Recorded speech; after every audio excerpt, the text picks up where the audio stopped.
मेरा नाम सबा है। जिंदगी कभी इतनी आसान लगती थी कि मुझे लगता था हर सुबह नए फूलों की खुशबू लेकर आती है। लेकिन एक हादसे ने मेरी पूरी दुनिया बदल दी। मैं बेवा हो गई। लोग कहते हैं कि वक्त हर जख्म भर देता है, मगर सच ये है कि कुछ घाव ऐसे होते हैं जो वक्त के साथ और गहरे होते जाते हैं। घर की दीवारें, खाली कमरे और हर कोना मुझे उस शख्स की याद दिलाता रहता था जो अब इस दुनिया में नहीं था। दिन तो किसी तरह गुजर जाते थे, मगर रातें रातें किसी लंबी सुरंग जैसी होती, जहां अंधेरा, खामोशी और मेरा अकेलापन एक दूसरे से बातें करते रहते। एक दिन मुझे जरूरी काम से शहर जाना पड़ा। मैंने गली के मोड़ पर जाकर एक रिक्शा रोका। रिक्शा वाले ने मुस्कुराते हुए कहा, बीबी जी बैठिए, आपको सही जगह पहुंचा दूंगा।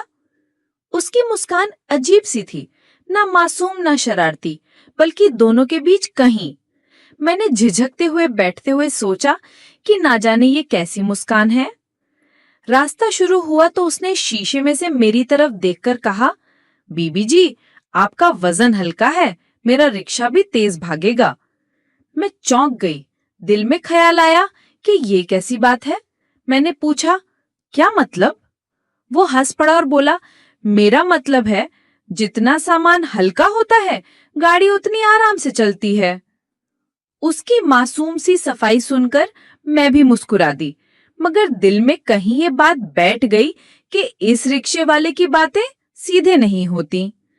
कुछ देर खामोशी रही, फिर उसने अचानक कहा, बीबी जी आपको झटके तो लग रहे हैं। मैंने घबराकर कहा, क्या? उसने तुरंत जवाब दिया, मेरा मतलब है सड़क कच्ची है, इसलिए रिक्शा हिल रहा है। मैंने राहत की सांस ली, मगर फिर सोचा, ये आदमी बात को ऐसे क्यों कहता है कि पहले किसी और तरफ दिमाग जाता है। रास्ता लंबा था। वो बीच बीच में मुझसे पूछता रहा, आप अकेली रहती हैं? कोई घर पर देखने वाला नहीं है? उसके सवालों में अजीब सी गहराई थी। मैंने बस इतना कहा, हाँ मैं अकेली हूँ। उसने फिर मुस्कुराते हुए कहा, अकेलेपन में आदमी को सफर लंबा लगने लगता है, किसी का साथ हो तो हर मोड़ आसान लगता है। मुझे नहीं पता क्यों, मगर इस बार उसकी बात मेरे दिल को सीधी लगी। शहर की तरफ बढ़ते हुए अचानक उसने रिक्शा रोक दिया। मैंने घबराकर पूछा, क्यों रोका? उसने कहा, बीबी जी हवा कम है टायर में, मुझे सांस भरनी होगी। मैं हक्का बक्का उसे देखने लगी। उसने तुरंत झुककर पंप निकाला और हंसते हुए बोला, डरिए मत, मेरा मतलब सिर्फ टायर की हवा से था। मैं चाहकर भी अपनी हंसी रोक न सकी। उसकी डबल मीनिंग बातें अब मुझे परेशान नहीं कर रही थीं, बल्कि अजीब सा सुकून दे रही थीं, जैसे मेरे अकेलेपन में कोई अनजाना साथी मिल गया हो। रास्ते भर उसने मजाक मजाक में कितनी बातें कहीं। कभी कहता, बीबी जी आपकी आंखों में तो पूरा शहर नजर आता है। मैंने पूछा, क्या मतलब? वो बोला, मतलब इतना साफ और चमकीला है जैसे शीशा। मुझे एहसास हुआ कि मैं पूरे सफर में हंस रही थी और बहुत दिनों बाद मेरे दिल से हंसी निकली थी।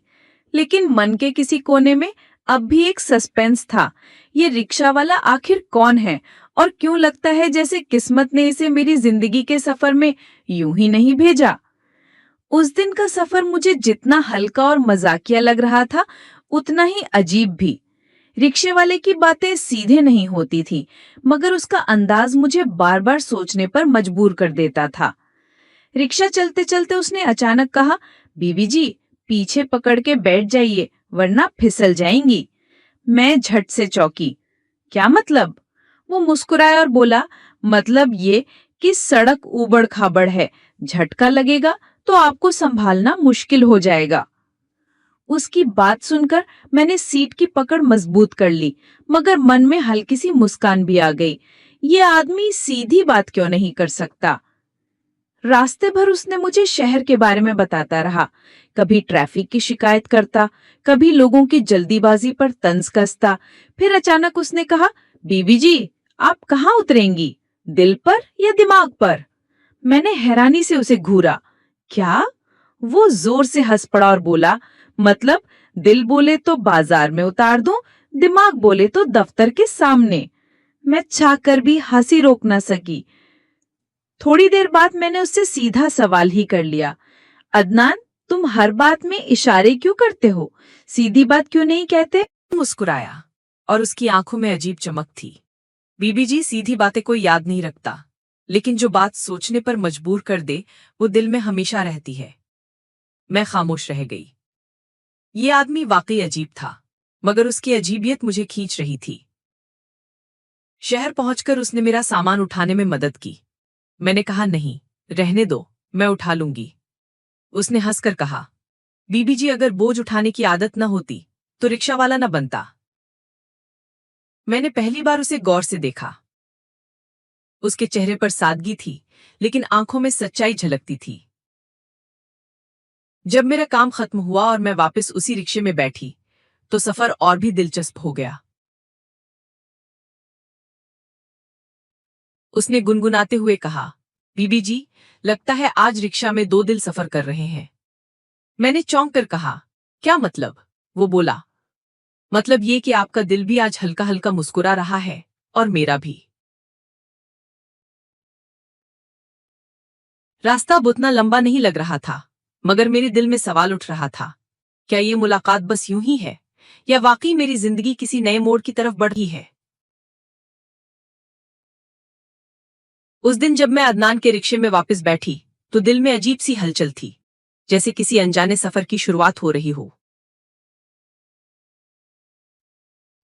मैंने खिड़की से बाहर देखा, भीड़ भाड़ कम हो गई थी, सड़क पर हल्की धूप फैल रही थी। अदनान ने अचानक कहा, बीबी जी, अब रिक्शा आराम से दौड़ेगा, कोई रुकावट नहीं।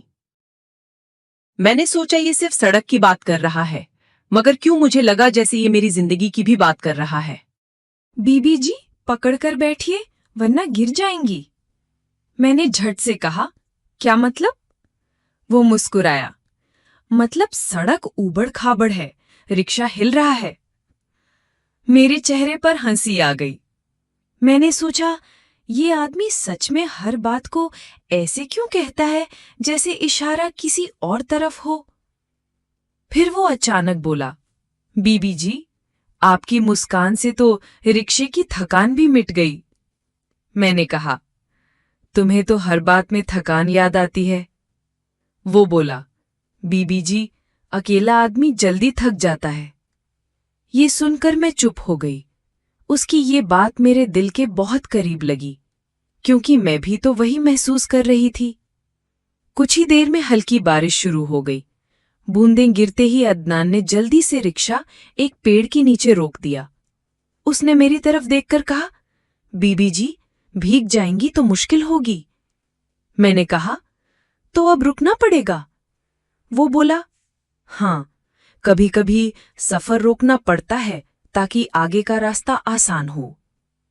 बारिश की बूंदों के बीच हम दोनों खामोश बैठे रहे। उस खामोशी में भी जैसे बहुत कुछ कहा जा रहा था। अदनान ने धीरे से कहा, बीबी जी, आपको अजीब नहीं लगता कि हम अजनबी होकर भी इतनी बातें कर रहे हैं? मैंने उसकी तरफ देखकर कहा, अजीब तो है, मगर अच्छा भी लग रहा है। वो बोला, कभी कभी अजनबी ही सबसे करीब हो जाते हैं। मेरे दिल की धड़कन तेज हो गई। ये कैसी बातें हैं जो मुझे इतना गहरा असर कर रही हैं? बारिश थमने के बाद सफर दोबारा शुरू हुआ। अदनान ने मजाक करते हुए कहा, बीबी जी, अगर आपको रोज शहर आना हो तो मैं आपका स्थायी ड्राइवर बन जाऊं। मैंने हंसते हुए कहा, और उसके बदले में? वो बोला, बस इतना कि कभी कभी आप मुस्कुरा दें। ये सुनकर मेरी आंखें भर आईं। कोई इतना छोटा सा सौदा भी कर सकता है। मैंने खिड़की से बाहर झांकते हुए कहा, अदनान, तुम अलग हो। वो हल्के से मुस्कुराया और बोला, बीबी जी, अलग तो सब होते हैं, बस किसी को पहचानने वाली नजर चाहिए। उसके ये शब्द मेरे दिल पर ऐसे गिरे जैसे बारिश की ताजा बूंदें सूखी मिट्टी को छू लेती हैं। रास्ता खत्म हो रहा